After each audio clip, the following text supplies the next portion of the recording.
तो आइए दोस्तों इस चैप्टर को आगे बढ़ाते हैं। फाइनेंशियल स्टेटमेंट 2 चैप्टर को हम आगे बढ़ाते हैं। हमने जो है पिछली 4 एडजस्टमेंट पिछली वीडियो में हमने जो है सीख ली थी। अब हम एक नया इलस्ट्रेशन करते हैं जिससे हम जो है अगली दो जो एडजस्टमेंट्स है उसको सीखते हैं।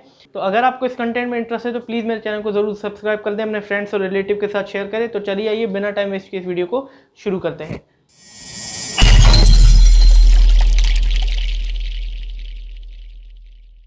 तो ये दोस्तों इलस्ट्रेशन 4 जो है उसको शुरू करते हैं। इलस्ट्रेशन 4 में 2 नई एडजस्टमेंट से आप जो है इलस्ट्रेशन 4 में सीखोगे।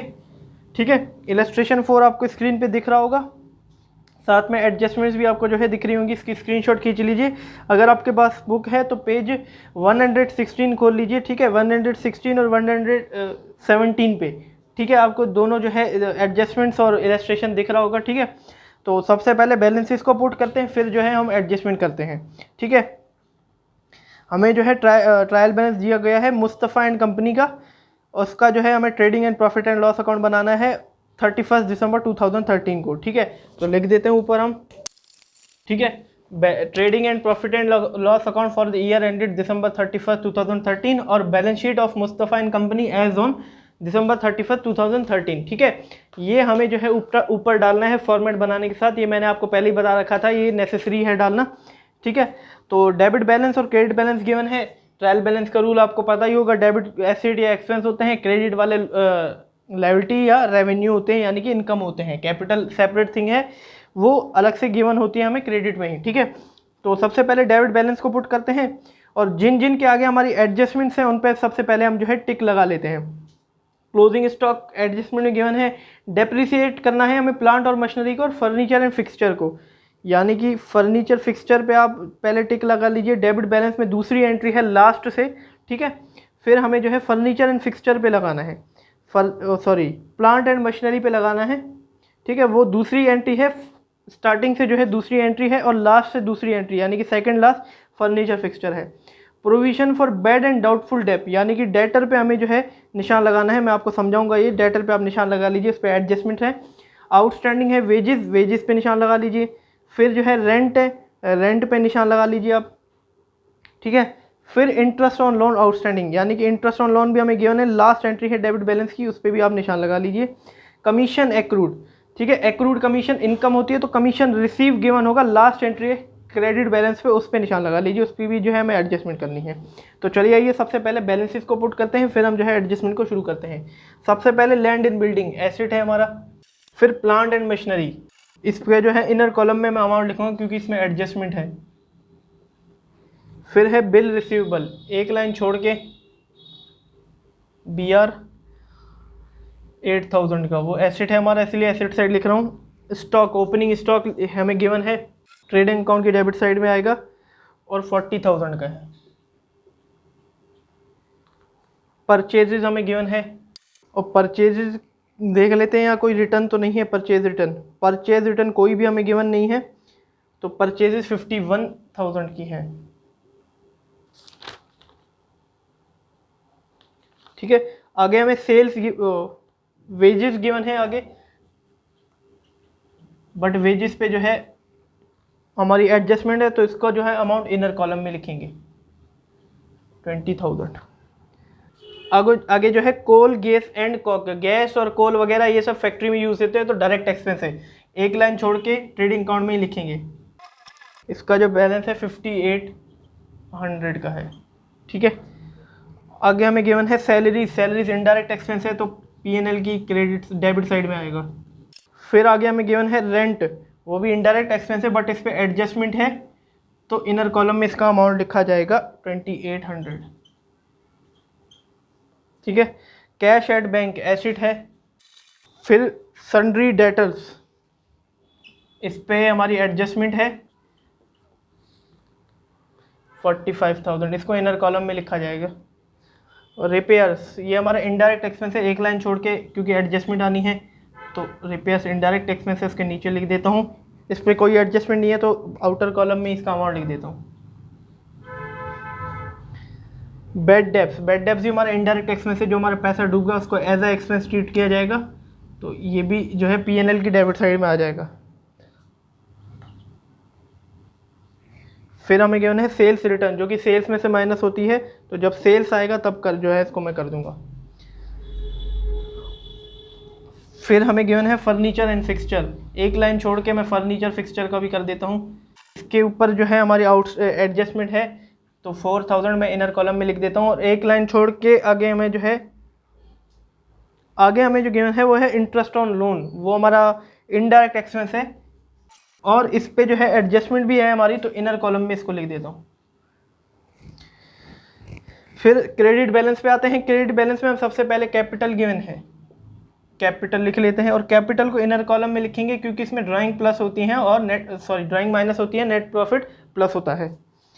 फिर हमें गिवन है सन्ड्री क्रेडिटर्स, दो लाइन छोड़ के सन्ड्री क्रेडिटर्स 30,000। फिर हमें गिवन है सेल्स हमारी ट्रेडिंग के क्रेडिट साइड में आती हैं, सेल्स को इनर कॉलम में लिखेंगे 1,20,000, और माइनस कर देंगे रिटर्न, और रिटर्न जो हमें अभी गिवन थी आप देख सकते हैं, डेबिट बैलेंस में जो है थर्ड लास्ट एंट्री है 2,000, तो 1,17,000 इसकी है नेट सेल्स है। फिर हमें गिवन है reserve for bad and doubtful डेब्ट, ये हमेशा जो है बैड डेब्ट्स में से माइनस होता है, तो बैड डेब्ट्स को एक काम करते हैं नीचे लिख देते हैं हम, ठीक है। इसके नीचे हम जो है पहले इंटरेस्ट ऑन लोन मिटा देता हूं मैं, 2 बैड डेट्स, ये हमारे बैड डेट्स कितने के थे 5,500 के थे, ठीक है, और इसमें से माइनस कर देंगे रिजर्व, ठीक है। एक काम करते हैं, इसको जो है हम बाद में माइनस करते हैं, क्योंकि जब मैं आपको प्रोविजन की एंट्री सिखाऊंगा तो वो ऐड होता है, ठीक है। इसके नीचे 2-3 लाइन छोड़ के वही इंटरेस्ट ऑन लोन की एंट्री कर देता हूँ, जो भी मैंने मिटाई थी 600। जब एडजस्टमेंट बताऊंगा तो अब आपको ये समझ में आ जाएगा। फिलहाल इस पर आप जो है टिक लगा लीजिए एक बड़ा सा। लोन 12%, 10,000 का लोन है तो सीधा लोन लिख देते हैं। 12% का मीनिंग मैं आपको भी समझा दूंगा जब एडजस्टमेंट कराऊंगा। कमीशन रिसीव, तो कमीशन रिसीव पे हमारी एडजस्टमेंट है, तो उसको भी जो है अंदर के कॉलम में हम लिखेंगे 2,000। ये इनडायरेक्ट इनकम है ना हमारी, इसीलिए पीएनएल की क्रेडिट साइड में आ रहे हैं। सारे बैलेंसेज हमने पुट कर दिए, बस हमारा कौन सा रह रहा था, एक reserve for bad and doubtful डेब्ट, वो भी मैं आपको जो है समझाऊंगा अभी। तो सबसे पहले हमारी जो है क्लोजिंग स्टॉक, एडजस्टमेंट मैं जो है ब्लैक पेन से कर लेता हूँ। सबसे पहले हमारा गिवन है क्लोजिंग स्टॉक, तो क्लोजिंग स्टॉक तो भैया हमें पता ही है, एक तो बैलेंस शीट में आएगा, एक ट्रेडिंग की क्रेडिट साइड में आएगा। क्लोजिंग स्टॉक कितने का है 30,000 का है, ठीक है। फिर हमें गिवन है depreciation plant and machinery furniture and fixture, तो इसकी एंट्री क्या होगी, डेप अकाउंट डेबिट, इसको तो मैंने सिखा रखा है पहले ही आपको, ठीक है। 2 प्लांट एंड मशीनरी अकाउंट और 2 फर्नीचर एंड फिक्सचर, ठीक है। परसेंट आप निकाल लीजिए, प्लांट एंड मशीनरी का 5%, उसका बैलेंस कितना है प्लांट एंड मशीनरी का 40,000 का 5% 2,000, ठीक है। 2,000 इसका आ गया, और 10% है फर्नीचर एंड फिक्सचर का, फर्नीचर एंड फिक्सचर 4,000 का 10% 400, तो टोटल डेप 2,400 का हो गया। ट्रांसफ़र कर दो यहाँ पे, थोड़ी लाइन छोड़ के 2 डेप ऑन किस किस पे है, यहाँ पे फर्नीचर एंड फिक्सचर, और किस पे है प्लांट एंड मशीनरी, इस पे 2,000 का है, सॉरी इस पे 2,000 का है प्लांट एंड मशीनरी पे, और 400 का इसका है। ये मैंने पिछली वीडियो में आपको ये एडजस्टमेंट सिखा दी थी, ये एक ट्रांसफ़र कर दिया, ठीक है। और यहाँ फर्नीचर एंड फिक्सचर पे माइनस डेप कर देता हूँ, फर्नीचर एंड फिक्सचर का 400 रुपये है, और यहाँ अमाउंट आ गया 3,600 रुपये, और प्लांट एंड मशीनरी से भी डेप माइनस कर देता हूँ, कितने का है 2,000 रुपये का है, तो ये 38,000 रुपये आंसर आ गया, ठीक है। ये एडजस्टमेंट मैंने पिछली वीडियो में बहुत अच्छे से डिटेल में एक्सप्लेन कर रखी है, आप जाके देख सकते हैं। अगर जिन्होंने पिछली वीडियो देखी है तो उनको तो आती ही होगी। अब यहाँ पे मेन सबसे इम्पॉर्टेंट जो है एडजस्टमेंट आ जाती है प्रोविजन फॉर डाउटफुल डेट। इसकी मैं एक अलग से वीडियो बनाऊंगा, हर केस को डिस्कस करूंगा। अभी फिलहाल आप ये वाला केस समझिए, ठीक है। प्रोविजन फॉर डाउटफुल डेट, मैंने आपको एक चैप्टर कराया था प्रोविजन एंड रिजर्व का। हमने प्रोविजन तो आपको पता ही होगा कि जब हम थोड़ा सा पैसा क्या करते हैं, सेट असाइड करके रखते हैं जब हमारे बिजनेस को कोई नुकसान होने वाला हो, ठीक है। और ये अननोन नहीं होता, नोन होता है, ये हमें पता होता है कि हम प्रोविजन उसमें बना रहे हैं, ठीक है। यहाँ प्रोविजन लिखा हुआ है ना, हाँ प्रोविजन, ठीक है। तो अब ये क्या होता है कि यहाँ लिखा क्या हुआ है, provision for bad and doubtful debt. Doubtful debt मतलब कि वो डेटर जो हमें अभी पैसा नहीं देंगे, हमें लग रहा है कि ये हमें पैसा नहीं देंगे, ठीक है। इतना लग रहा है कि जैसे कि अभी इनको क्या लग रहा है कि 5% जो है डेटर में से पैसा नहीं देंगे, तो 5% उसके लिए प्रोविजन बना रहे हैं, थोड़ा सा पैसा साइड कर रहे हैं कि जो हमें जो है पैसा नहीं देंगे। हमें उन पर डाउट है कि वो आगे हमें पैसा नहीं देंगे, वो खा जाएंगे हमारा पैसा, इसीलिए हमारे बिजनेस को नुकसान ना हो, हम अपना जो है प्रोविजन काट के रखेंगे। तो ये अकाउंटेंट को पहले करनी थी बट उसने नहीं की। अब हमें जो है 5% प्रोविजन काटना है। तो प्रोविजन की जनरल एंट्री क्या होती है, provision as a expense treat किया जाता है, तो प्रोविजन को डेबिट किया जाता है। Provision for bad and doubtful debts account debit कर दिया जाता है और डेटर को जो है क्रेडिट कर दिया जाता है, क्योंकि वो डेटर में से काटे जाते हैं, डेटर अकाउंट, ठीक है। अब आप देखिए कि 45,000 के हमारे डेटर है, उसका 5% कितना हुआ, 10% हुआ 4,500 और 5% हुआ 2,250 रुपीज़, ठीक है। तो यहाँ पे ही लिख देता हूँ मैं, 2,250 रुपीज़ हो गया, ठीक है। 2,250 रुपीज़ हो गया, ठीक है। ये हमारी होगी जर्नल एंट्री। अब सबसे पहले यहाँ आप देखिए, सबसे पहले डेटर पे आइए, छोड़िए आप डेबिट को, डेटर पे आइए, क्रेडिट में गिवन है। अब डेटर यहाँ पे हमने कैसे पुट किया था, वो डेबिट में हमें गिवन था, आप देख सकते हैं डेबिट में गिवन था, तभी एसेट था, तभी तो हमने किया, लेकिन यहाँ पे वो क्रेडिट है, डेबिट वाली चीज़ क्रेडिट में है तो माइनस होगी ना, ठीक है। तो सबसे पहले तो यहाँ पे जो है उसको माइनस करो, क्या लिखोगे, प्रोविजन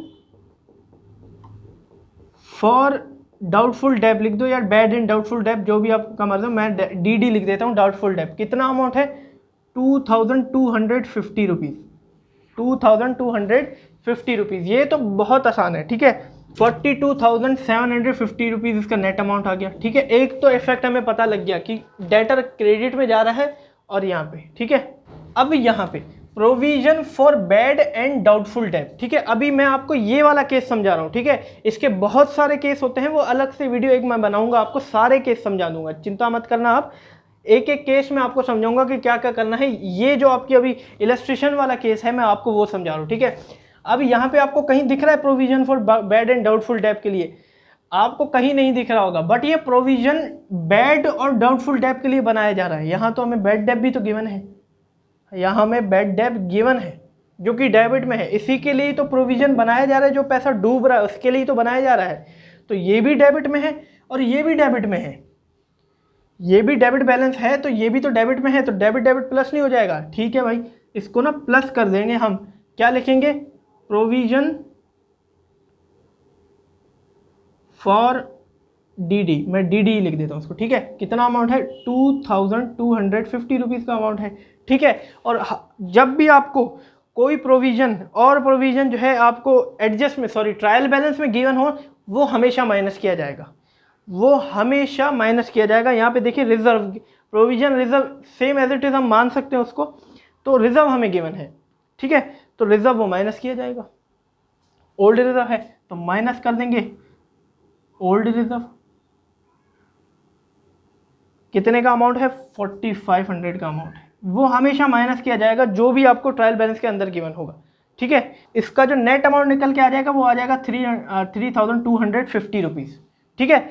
अब ये इन दोनों को मिला के 5,500 और इन दोनों को मिला के ये कम आ रहा था, इसीलिए यहाँ पे आया। अगर ये ओल्ड प्रोविजन ज़्यादा होता तो क्रेडिट साइड में आता, उसमें से ये जो फिर माइनस होता, वो अलग केस है, मैं आपको समझाऊंगा। जो आपकी बुक वाला केस था वो ये एडजस्टमेंट थी भैया, हमें जो है प्रोविजन लगाना था, मतलब कि जो हमारा पैसा डूब रहा है, उसके लिए हमें जो है प्रोविजन बनाना था, वो डेटर में से ही तो बनाते हैं, तो डेटर में से माइनस कर दिया, और वो जो बैड डेट के लिए तो बना रहे थे उसमें ऐड कर दिया हमने, और पिछला प्रोविजन था मतलब ओल्ड प्रोविजन जो हमें ट्रायल बैलेंस में गिवन था वो काम ही नहीं आया, हमें जो है पैसे मिल गए, फिर वो माइनस कर दिया हमने, वो खत्म कर दिए, इसीलिए ओल्ड प्रोविजन को हमने जो है ओल्ड रिजर्व को माइनस कर दिया। ठीक है, तभी ये जो है एडजस्टमेंट बनी। जर्नल एंट्री बनाओगे तो जर्नल एंट्री आपको गाइड कर देगी कहाँ कहाँ में जो जाना है। ठीक है, अब हमने जो है प्रोविजन को यहाँ नया बैलेंस हमने एक प्लस करके पुट किया था, तो फिर जब नया बैलेंस हम इधर पुट करते हैं तो उसकी एंट्री होती है P&L अकाउंट डेबिट। वो तो हमें पता था कि एक्सपेंस को जब हम पुट करते हैं तो एक्सपेंस क्रेडिट हो जाता है, तो to provision for bad and doubtful debts account, इसकी एंट्री ये होगी, ये हमने जो है अमाउंट ट्रांसफ़र कर दिया। ठीक है दोस्तों, इसकी एक अलग से वीडियो बनाऊंगा, ये सबसे इंपॉर्टेंट हमारी जो है एडजस्टमेंट है, इसमें ही जो है बच्चे इसी में जो है सारे के सारे कंफ्यूज हो जाते हैं, इसकी एक अलग से वीडियो आएगी। फिलहाल जो ये आपके इलस्ट्रेशन वाला केस है वो आप समझ लीजिए, प्रोविजन और फॉर डाउटफुल डेब्ट के बहुत बड़े अलग अलग केस होते हैं। ठीक है, फिर अगली एडजस्टमेंट पे आते हैं। अगली एडजस्टमेंट आउटस्टैंडिंग की हमने पहले से ही सीख रखी है आउटस्टैंडिंग की। ठीक है, चलो मैं फिर से एक बार बता देता हूँ, शॉर्ट में बताऊंगा इस बार। आउटस्टैंडिंग हमारी लायबिलिटी होती है तो उसको तो क्रेडिट किया जाएगा। ठीक है, और जो एक्सपेंस होता है वो बढ़ता है तो उसको डेबिट किया जाएगा।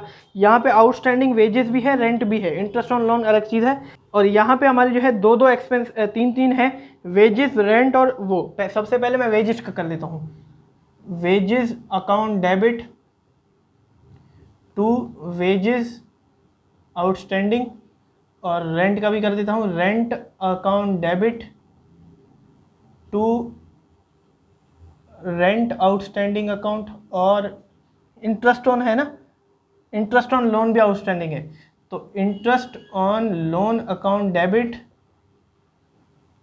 To interest on loan outstanding account. ठीक है, तीनों के हमें बैलेंस गिवन है 1500 और 600, 1000, 1500, 500 और गिवन है 600 का, 600 और 600। इसकी तो एडजस्टमेंट आपको पता ही होगी, आउटस्टैंडिंग है वेजेस, वेजेस P&L में है, डेबिट डेबिट है तो प्लस होगा, और सॉरी वेजेस हमें ट्रेडिंग में है, डेबिट में है, वो भी डेबिट में है तो प्लस हो जाएगा, प्लस आउटस्टैंडिंग आप लिख दो, आउटस्टैंडिंग वेजेस कितने की है, 1000 की है, 21,000 हो गया, ये 20,000 की थी ना वेजेस जी, 20,000 की थी, ये हो गया। ठीक है, और वेजेस आउटस्टैंडिंग क्रेडिट में है, या तो लायबिलिटी होगी या रेवेन्यू होगी, वेजेस आउटस्टैंडिंग लायबिलिटी है तो वेजेस आउटस्टैंडिंग कितने की है, 1000 की है, हमने नहीं पे की। ठीक है, 1000 की तो अमाउंट है। रेंट डेबिट में है, ठीक है, और रेंट हमारे P&L में भी डेबिट है तो वो भी प्लस हो जाएगा। आउटस्टैंडिंग ये मैंने आपको पिछली वीडियो में बहुत अच्छी तरीके से एक्सप्लेन कर रखा था, 500। ठीक है, और ये हो जाएगा 3300। ठीक है, ये भी एक्सपेंस है, और रेंट आउटस्टैंडिंग लायबिलिटी है हमारी, क्रेडिट में गिवन है तो रेंट आउटस्टैंडिंग भी आ जाएगा, कितना है 500 का। ठीक है, अब आ जाते हैं interest on loan. Interest on loan ये रहा हमें गिवन है, डेबिट में है और ये भी डेबिट में है तो प्लस हो जाएगा। आउटस्टैंडिंग इंटरेस्ट ऑन लोन कितने का है यहाँ पे, 600 का। ठीक है, और 600 पहले से गिवन है 1200। ठीक है, यहाँ पे कितना हो गया, 1200 का हमारा इंटरेस्ट था, और आउटस्टैंडिंग इंटरेस्ट वो भी हमारी लायबिलिटी है, क्रेडिट में गिवन है, तो आउटस्टैंडिंग इंटरेस्ट ऑन लोन कितना है, 600 का। देखिए यहाँ टोटल इंटरेस्ट कितने का आ गया, 1200 रुपये का आ गया। अब आप देख सकते हैं ट्रायल बैलेंस में हमें जो है लोन गिवन था 12% पर एनम का, 12% पर एनम, 10,000 का लोन था, 12% का था पर एनम के हिसाब से। इसको अगर करेंगे तो भी हमारा आंसर 1200 ही आएगा, मतलब पूरे साल का 1200 था, और 6 महीने का हमने जो है नहीं दे रखा था, तो इसीलिए यहाँ पे आउटस्टैंडिंग गिवन था, तो 1200 टोटल लोन आ गया हमारा, पहले 600 था। तो इसका मतलब यही होता है 12% का, जो आपको साइड में गिवन होता है ना, तो इसका मतलब जो है हमें 12% का यही जो है हमें पर एनम का इंटरेस्ट देना है। अगर ये आपको जो है इंटरेस्ट ट्रायल बैलेंस में 600 रुपये गिवन हो तो ये देख के आप लगा सकते हो कि हमने जो है आउटस्टैंडिंग नहीं दिया हुआ है। ठीक है, ये आगे क्वेश्चन आएंगे आप समझोगे। फिर आगे जो है मोस्ट इम्पॉर्टेंट,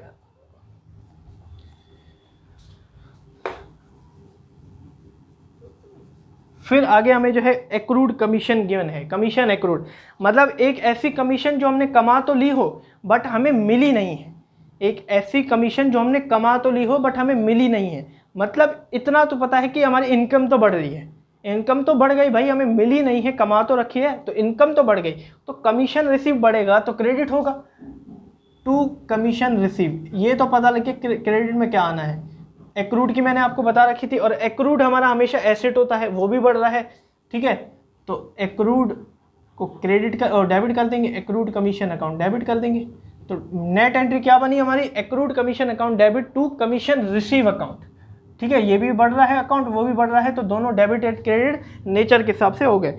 और 1000 रुपये की हमारी जो है एक्रूड कमीशन है, ठीक है, 1000 रुपये की एक्रूड कमीशन है। सबसे पहले आते हैं एक्रूड कमीशन है, डेबिट में है या तो एक्सपेंस, पहले तो देखिए कहीं दिख रहा है आपको एक्रूड कमीशन, कोई बैलेंस हमें नहीं दिख रहा, बट हमें जो है अभी शिफ्टिंग करनी है, या तो वो फिर एसेट होगा या तो एक्सपेंस होगा। हमें जो है कोई कमीशन मिली है बट कमीशन कमा लिया बट हमें मिली नहीं है, क्या वो हमारा खर्चा है, नहीं, वो हमारा एसेट है, ठीक है। तो लिख देंगे यहाँ पे asset side of balance sheet, accrued commission कितने की है, 1000 की है। फिर आते हैं हम क्रेडिट में, कमीशन रिसीव हमें पहले से ही दिख रहा है, ये भी क्रेडिट है ये भी क्रेडिट है, तो भैया प्लस हो जाएगा, क्रेडिट क्रेडिट प्लस होता है, डेबिट डेबिट प्लस होता है, डेबिट क्रेडिट माइनस होता है, क्रेडिट डेबिट माइनस होता है, ठीक है। तो यहाँ पे लिख देंगे एक्रूड कमीशन कितने की है, 1000 रुपये की है, तो टोटल कमीशन हमारी 30,000 रुपये की होगी। मतलब कि हमने 2000 रुपये कमीशन रिसीव लिखी थी पहले, हमारी एक्रूड भी थी, वो लिखना भूल गए, अब एडजस्ट कर लिया हमने, दो इफेक्ट ले लिए इसके भी, ठीक है। सीधी सीधी बात है भाई, कमीशन हमने कमाई नहीं है तो वो एसेट है, लिख दो, और जो कमीशन हमें रिसीव हुई है उसमें जोड़ दो, नहीं तो अब जर्नल एंट्री बना लो, वही गाइड करेगी। साफ, बहुत आसान जो है, साफ साफ ये हमें जर्नल एंट्री हमें जो है गाइड कर रही है कि कैसे करना है। सारे बैलेंसेस पुट हो गए, अब हमें हमारा काम क्या रह रहा है, ग्रॉस प्रॉफिट निकालना, नेट प्रॉफिट निकालना, उसको ऐड करके बैलेंस शीट को मैच करना। चलिए वो भी जो है हम कर लेते हैं। तो सबसे पहले जो है हम डेबिट ट्रेडिंग अकाउंट की क्रेडिट साइड का टोटल कर लेते हैं। सर ये 1,20,000 में से 2 गए तो 1,18,000 बचता है, 1,18,000 है ये, इसको रेक्टिफाई कर लीजिए, 1,18,000 है ये, ठीक है। 1,18,000 प्लस 30,000 तो ये हो गया 1,48,000, ठीक है, 1,48,000। और उसमें से हम जो है माइनस कर देते हैं क्रेडिट साइड का 5,800 माइनस 2,100,000 माइनस 51,000 माइनस 40,000, तो ये हो जाएगा हमारा gross profit to gross profit CD, तो ये हो जाएगा 30,200 का हमारा जो है ग्रॉस प्रॉफिट निकला है। अब ग्रॉस प्रॉफिट की पहली एंट्री होती है प्रॉफिट एंड लॉस अकाउंट में, बट मैंने जो है कमीशन रिसीव लिख ली तो यहाँ लिख लेता हूँ मैं ग्रॉस प्रॉफिट, आपको जो है पहली एंट्री में ही लिखना है। तो to gross profit BD balance सबसे पहले आता है, इसीलिए मैं बोल रहा हूँ आपको 30,200, ठीक है। अब ये भी जो है मुझे क्रेडिट साइड बड़ी लग रही है, तो यहाँ आंसर आ जाएगा 33,200, ठीक है, 33,200। और 33,200 में से मैं सारा जो है क्रेडिट का माइनस कर देता हूँ, 2,400, 1,200, 3,250, 1,800, 3,300 और 5,000। तो नेट प्रॉफिट जो निकल के आ रहा है, टू नेट प्रॉफिट, वो मेरा निकल के आ रहा है 16,250 रुपीज़ का, 16,250 रुपीज़ का हमारा जो है नेट प्रॉफिट निकल के आ रहा है। वो कैपिटल में ऐड कर देंगे, टू नेट प्रॉफिट 16,250 रुपीज़, तो ये आ जाएगा 1,66,250 रुपीज़, ठीक है, 1,66,250 रुपीज़। अब सबसे पहले मैं लायबिलिटी साइड को जो है मैच कर लेता हूँ, 1,66,250 rupees plus 30,000 plus 10,000 plus 1,000 plus 500 plus 600, तो ये आ रहा है 2,08,350 रुपीज़ लायबिलिटी साइड का। अब एसेट साइड को मैच करते हैं, 60,000 plus 38,000 plus 8,000 plus 25,000 plus 42,750 plus 3,600 plus 30,000 plus 1,000, तो ये भी आ रहा है 2,08,350 रुपीज़। तो हमारी जो है बैलेंस शीट भी टैली कर गई है। ठीक है, ऐसे ही आपको जो है एग्जामिनेशन में भी ऐसे एडजस्टमेंट करके बैलेंस शीट को टैली करना है। ठीक है, सबसे पहले आप इसको नोट कर लीजिए। तो दोस्तों इन एडजस्टमेंट्स में भी हमने जो है आज 2 और एडजस्टमेंट सीख ली। पहले से ही हमने जो है outstanding expense, prepaid expense, closing stock और डेप्रिसिएशन सीख लिया था। ठीक है, आज हमने जो है एक एक्रूड इनकम भी सीखा और हमने जो है provision for bad and doubtful debt भी जो है सीख लिया है। मतलब कि हमने 10 नंबर की एडजस्टमेंट, फर्स्ट नंबर की एडजस्टमेंट, सेकंड, थर्ड और फोर्थ और साथ में 8th और 10th नंबर की जो है एडजस्टमेंट सीख ली है। अब अगले इलस्ट्रेशन में हम जो है और आगे की एडजस्टमेंट्स को भी जो है सीखेंगे। तो दोस्तों इस तरीके से आपको जो है एग्जामिनेशन में भी क्वेश्चन करना है। ध्यान रखिएगा कि ये क्वेश्चन आप सबसे पहले करें, क्योंकि हमें जो है आप देख सकते हैं बैलेंस शीट को भी जो है टैली करना पड़ता है, तो इसमें कैलकुलेशन में भी टाइम को लगता है, क्योंकि कैलकुलेटर आपको तो अलाउड नहीं है 12th में, तो खुद ही सारी कैलकुलेशन करनी है। मैं यहाँ पे तो कैलकुलेटर यूज़ कर रहा हूँ, बट आप एग्जामिनेशन में नहीं कर सकते, तो मेक श्योर आप ये क्वेश्चन जो है पहले से करें। तो धन्यवाद दोस्तों मेरी वीडियो को एंड तक देखने के लिए। आज की वीडियो में हमने जो है इलस्ट्रेशन 4 कंप्लीट कर लिया है और 2 एडजस्टमेंट हमने जो है नई सीखी हैं। आगे के इलस्ट्रेशन में और जो है हम एडजस्टमेंट सीखेंगे और साथ में provision for doubtful and bad debts के जो है ये कुछ एडजस्टमेंट्स को मिला के मैं एक नई वीडियो लाऊंगा, जिसमें सारे केस में आपको जो है प्रोविजन के समझाऊंगा, क्योंकि इसमें बच्चे बहुत कंफ्यूज होते हैं। तो इसकी भी आप चिंता छोड़ दीजिए, मैं बिल्कुल वीडियो लाऊंगा। तो अगर आपको कंटेंट मेरा अच्छा लगता है प्लीज़ मेरे चैनल को ज़रूर से ज़रूर सब्सक्राइब करें, अपने फ्रेंड्स के साथ शेयर करें, रिलेटिव्स के साथ शेयर करें। तो चलिए चलते हैं हम भी। Have a nice day.